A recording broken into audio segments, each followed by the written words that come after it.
Learn the simple strategies to discover your true gift. Transform a vision into a mission. Lose yourself in what you love and create the freedom and fulfillment that you know you deserve.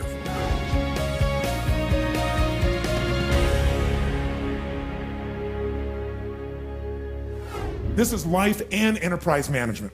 And so as a result, we want to make sure we work on both. We want to create a system that allows you to succeed in both areas, life and your enterprise. By the way, which one would you say is more valuable? Which one? That's not how most people live the game. Most people make it the enterprise. And as they make it the enterprise, they wake up and they have a tremendous amount of economic success if they're successful. And what's ironic is what makes you successful may not make you fulfilled. And so there's a big pull in our culture to go for what's most successful, what will reward you culturally with respect or acknowledgement or stars on your chart or economic rewards, thinking that will give us freedom. I want to really make sure that comes out of this is an evaluation of what your real gifts are that are going to fulfill you. Because many of you are living a script around your life that involves having an enterprise when really that may not be your true nature.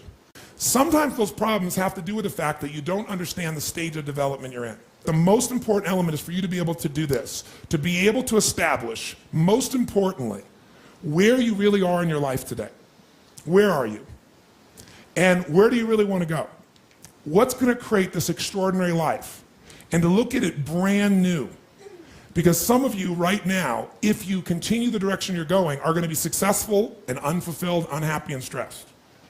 Because once we get, into a dream, then that dream starts to take on a life of its own. It gives us juice, it gives us energy. But how many of you ever got the dream, achieved your goal, and then thought, is this all there is? You got to separate the vehicle from the outcome. What is it that's going to truly fulfill you? What is it that's going to give you that extraordinary life? What's going to make things magnificent on your terms, not somebody else's terms? Sometimes you got to reevaluate what's going to really make you fulfilled. What is your gift? Are you an artist? Are you the talent that can produce something no one else produces as a skill or a product or a service or some impact? Are you incredibly good at management? You really know how to manage or lead people? Are you an extraordinary entrepreneur that can take that gigantic gut load of risk and can create the vision and attract the talent that you need and the managers and leaders? You may have all three abilities, but which one really fulfills you the most is going to be the critical question. See, again, the secret's going to be this.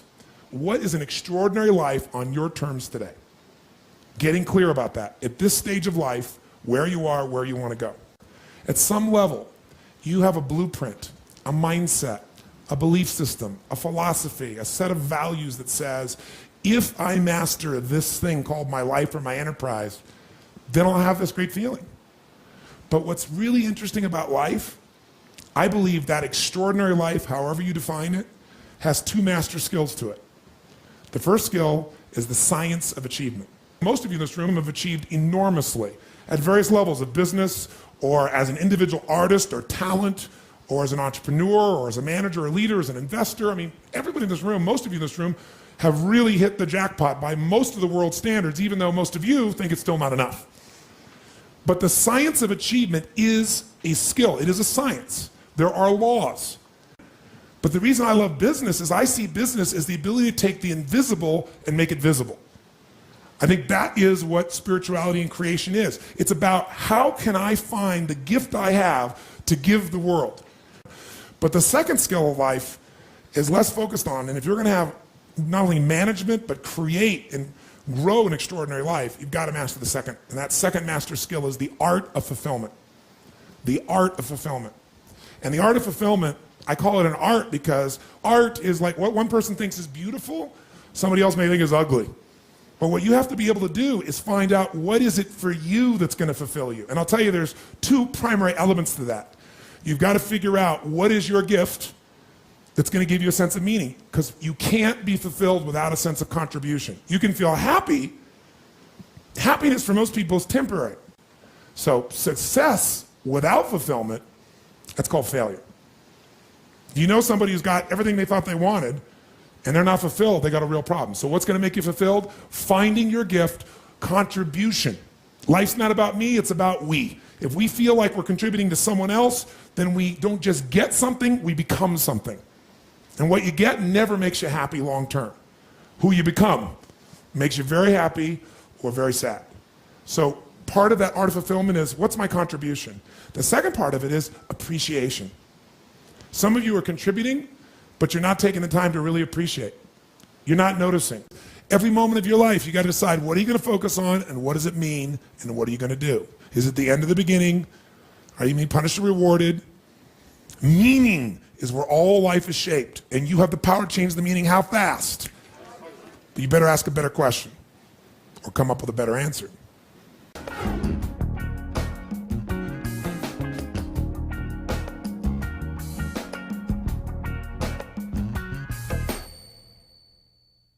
I said, think about a relationship where you have unbelievable love for this person and you constantly are starving, hungry for each other intimately as well. Make the sound of what that sounds like in your body when you have love and passion. Go nice and loud, come on. Oh, come on, has it been that long?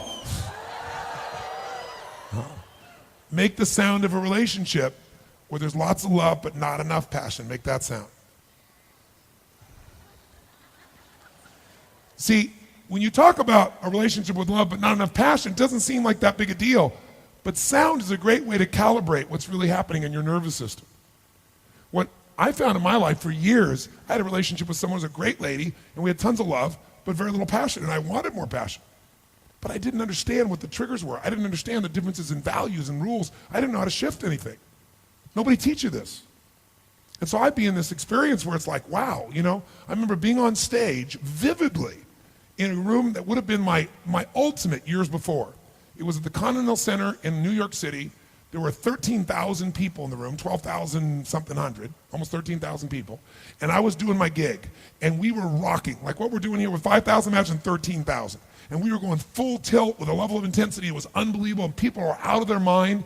And during one of the stretch breaks, one of my partners came up and told me my company had gone public that morning, and that's the morning where my stock alone was worth $400 million. So he said, Tony, you just made $400 million this morning while you're doing what you love. I was like, shit, good morning. You know, it was a great morning. But you know what was interesting? It was really great. It was like, wow, that's wonderful. And then what I really want to do is get right back into what I loved. It didn't, like it was a cool thing, but it didn't change my life. But the biggest thing is, the end of that night, I'm connecting people, high-fiving, signing, hugging people, and it's just a beautiful day. And I get home, and I'd made $400 million. I've been with almost 13,000 people. I'd done what I loved. I was on fire and alive, and I went home, and I was miserable. Because when I went home, the person I was with wanted me to be something different than what I was. Kind of like, that's why I understood Sarah May. Sarah May was trying to be something she thinks people want or people are expecting from her, but it's not her. So the person I was in a relationship with, when she met me, is like, God, he's unbelievable. He's this powerful force of nature. He can shake a building with people and move people. And then it was like, why are you so fucking loud? I was like, loud? This is me. Right? And so what I learned to do was be something different that I really wasn't. And so when you're being something you're not, you're miserable. Who knows what I'm talking about here? Say I. And I'm such a lover. I love people. I never want somebody to not be happy. So I would always sacrifice everything to try to make somebody happy, but by not being who I was. There was nothing wrong with her. I was just miserable because I didn't understand the game. When I finally figured this process out, and by the way, guess how I did it? I interviewed people. I had a couple guy was 92, woman's 89, came to my Date with Destiny seminar, and these two were physically all over each other all the time. I mean, so much so it was like, get a room. I mean, this is hard to watch, right? And everybody in the whole seminar noticed it, so I finally brought them on stage and interviewed them.